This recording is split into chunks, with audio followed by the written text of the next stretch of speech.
ఈరోజు మహాశివరాత్రి సందర్భంగా ప్రసాదం దేవస్థానం గుట్టపైన వెలిసిన శివాలయము, పురాతన శివాలయము.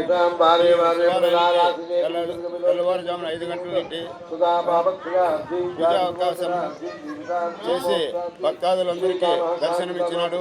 ఈ అభిషేకము పాలాభిషేకము శివునికి పాలాభిషేకం దేవస్థాన వేద పండితులు మరియు గ్రామ ప్రజలు అందరూ దేవుణ్ణి దర్శించుకున్నారు. ఇది పురాతన దేవాలయం, చాలా మహిమగల దేవాలయము. భక్తులకు